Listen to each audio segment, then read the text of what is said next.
Hey everybody, Ryan here at the Anchorage House of Hobbies again, and for this House of Hobbies how-to, we're going to discuss some soldering tips. Key components to any job, especially soldering, is having the proper equipment.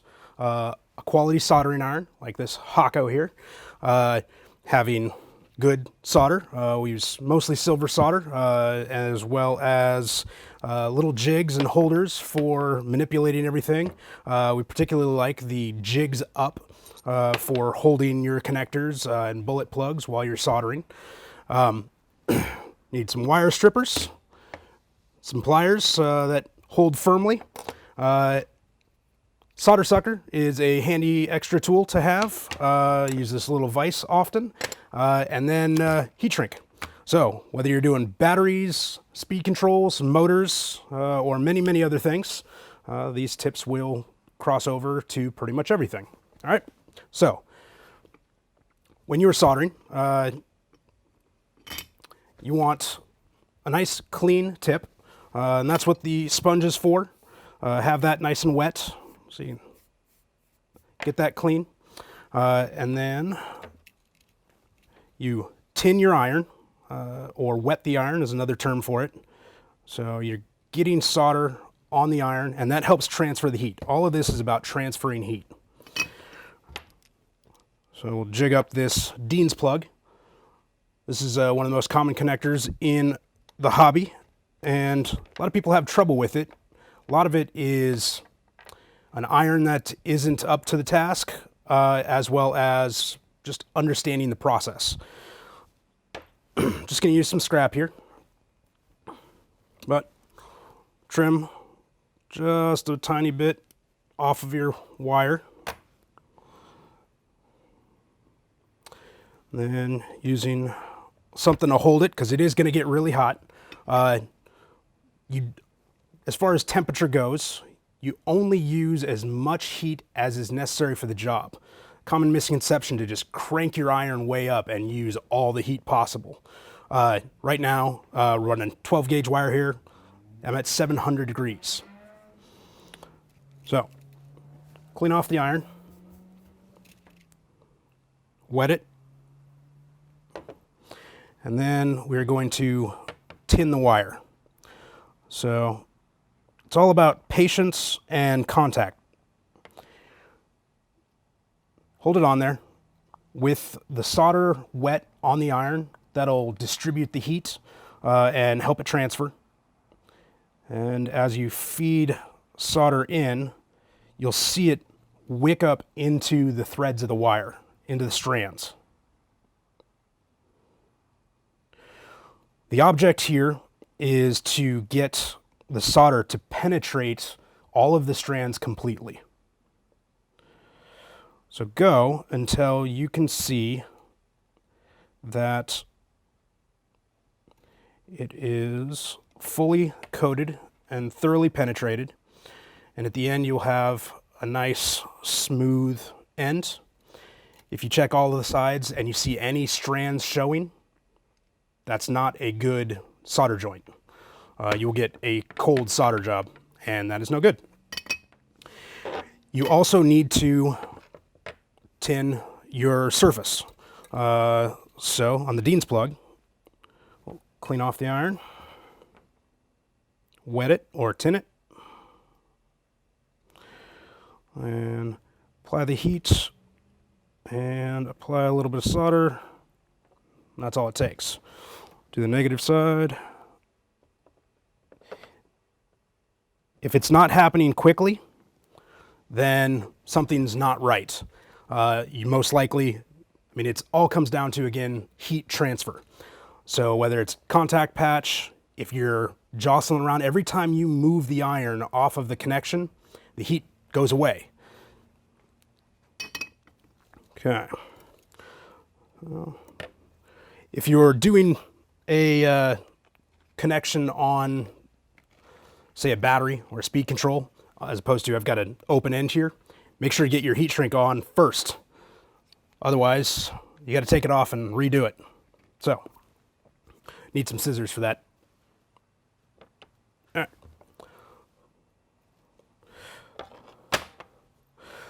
the jigs up is really handy. Flip this thing over here, get a different angle. Careful, it's still hot.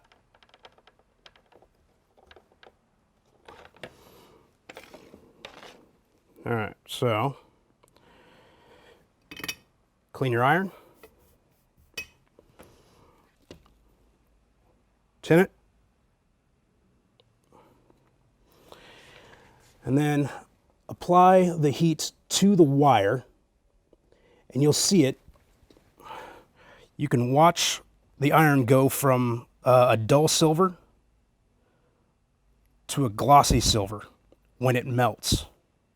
Once it's melted, then it's ready to transfer that heat to the next part. So get it hot, make sure it melts. I'm going to put that against the connector and be patient. It's got to transfer that heat.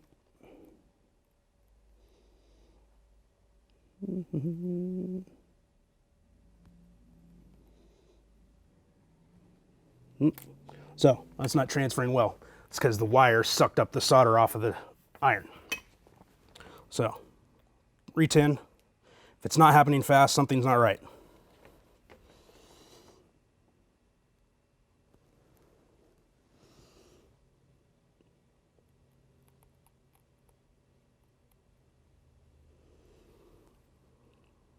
Watch for the connector to get glossy. Everything will squish. Let it off. Hold it firm. And then inspect it. Make sure you have a nice, even surface. That is a solid joint. Get some heat shrink on there.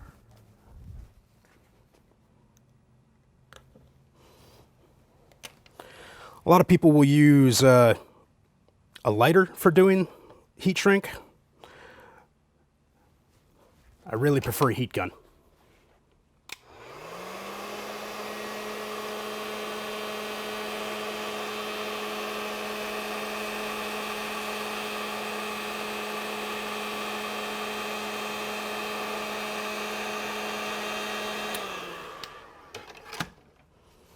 Okay. That one connection is ready. So that's how you work a Dean's plug. If you spend too much time on it with the heat applied, you will melt your Dean's plug. If you're using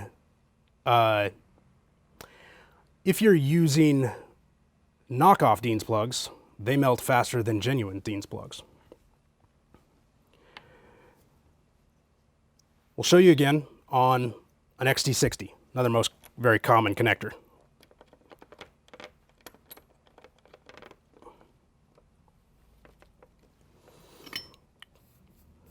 Clean off your iron. Get it tinned. And apply that heat. I like to press the iron against the flats that are available there. And then you can feed the solder into the little gap that's there.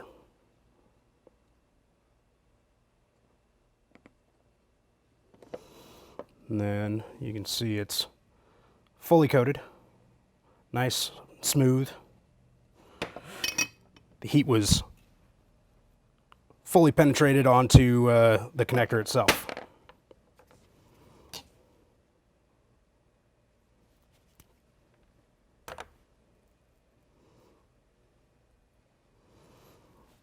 Let's tin this wire. Always clean your iron.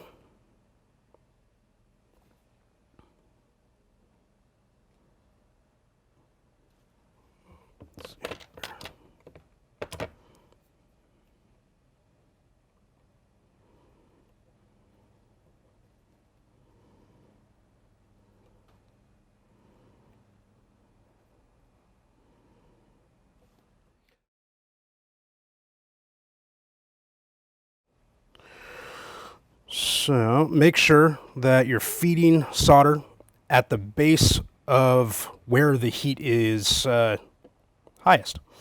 That way it continues to spread. The solder will transfer the heat. Allow it time to soak in a little bit, because as the heat continues to rise up through the or transfer through the wire, it will draw the solder in. The solder is pulled by the heat.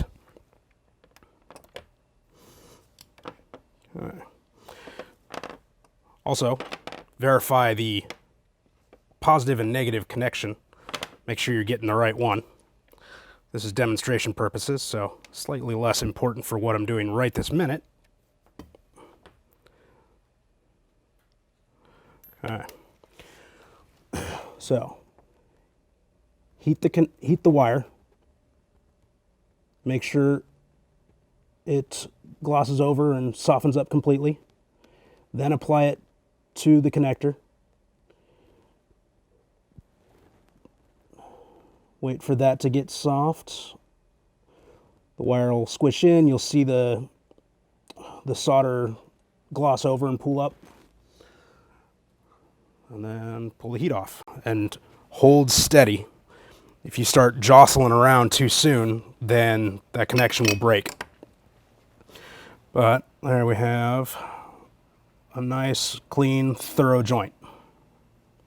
Let me show you what happens if you remove the heat too soon or you don't get enough penetration on your wire, on your connection.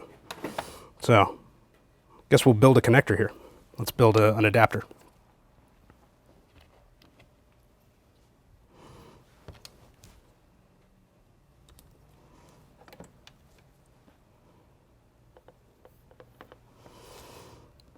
Okay, always remember your heat shrink. Many times you will go back and have to redo it.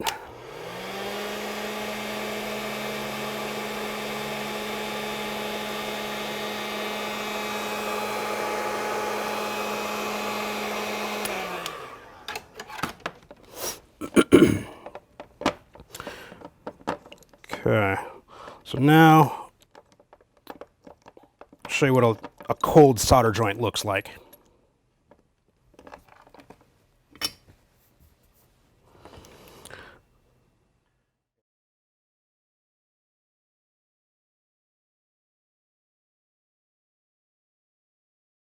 Okay, so we'll tin the connector, but not quite enough. And then we'll tin the wire, but not enough. Just to show you what to look for.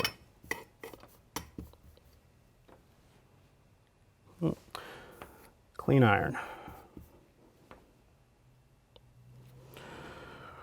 So what I'm going to do is I'll put down the heat and I'll feed in some solder, but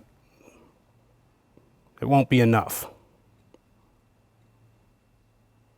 I'll go too quickly. I'll rush it.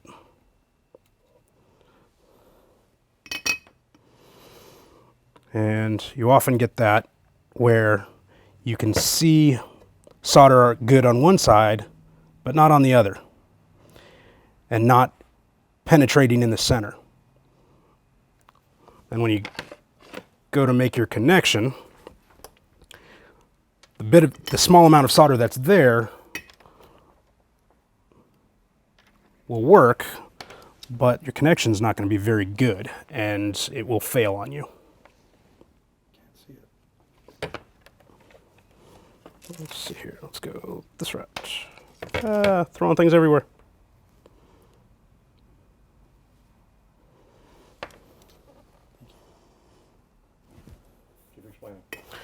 All right. Get a fresh tin. Apply some heat. We'll see some melting. It'll also take longer usually if you're doing it improperly. It's hard to purposely do this improperly. Sorry.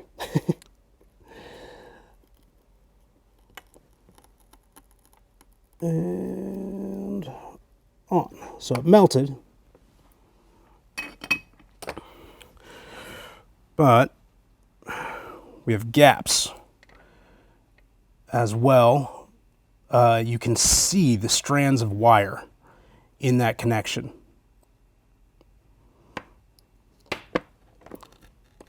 And it just pulls right off. That other one is not going to come off. I'd have to work pretty hard to do that. We're not going to bother with that. So that is what happens when you rush it. Don't get full penetration with your solder. And actually, I wanted to show. So for doing a bullet connection, you're filling the cavity with solder. So we'll tin that. So we need to fill the bullet cavity with solder. And so we tin the iron. Really, I like to put the heat on the top as opposed to the side. And then once the heat starts to transfer, the solder will just melt inside that little cup, that little reservoir. And then we have solid connector full of solder. Now when you're doing an EC3, which is another very common connection in the hobby, the best way to press that together, if you get too much solder on an EC3, it's very difficult to press it into the housing of the connector. So I'll show you a trick to doing that increase your success.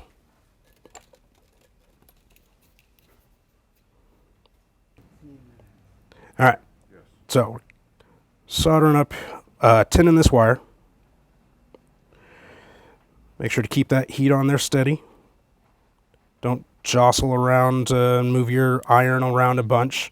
It doesn't take pressure, just takes patience.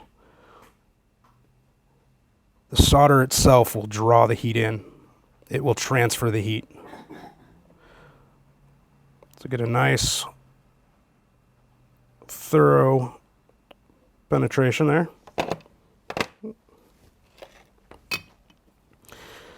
Okay. Now, a trick to doing EC3s and bullets is instead of heating up the connector and putting the wire into the connector, we want to go the opposite way and place the bullet on the wire. If you just tinned it, it's probably still hot. Yeah, it's not too bad.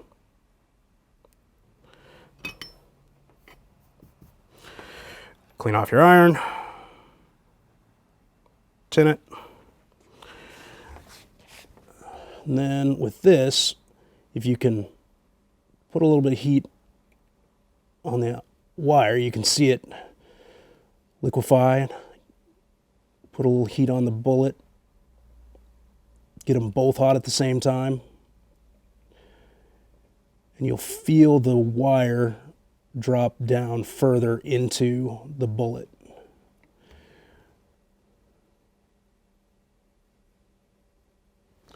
Doing it that way prevents solder from spilling out, which makes it difficult to insert an EC3 bullet into its housing. If you've done EC3s before, the difficult part is not getting too much solder on the outside of the bullet, so it makes it difficult to press into the housing. But if you drop the bullet on as opposed to pressing the wire in, it makes it a whole lot easier. You get less solder on the outside. Then you can pop it in much easier. Pop. When you are done soldering, you want to clean off your iron and then wet the whole tip. This helps prevent corrosion to the tip of your iron. So get it thoroughly coated and turn it off. Thanks for tuning in. I hope these tips on soldering were helpful to you. This is Ryan with the Anchorage House of Hobbies, House of Hobbies How-Tos. Give us a like on Facebook, Instagram, and subscribe to our YouTube. Thanks. Have fun.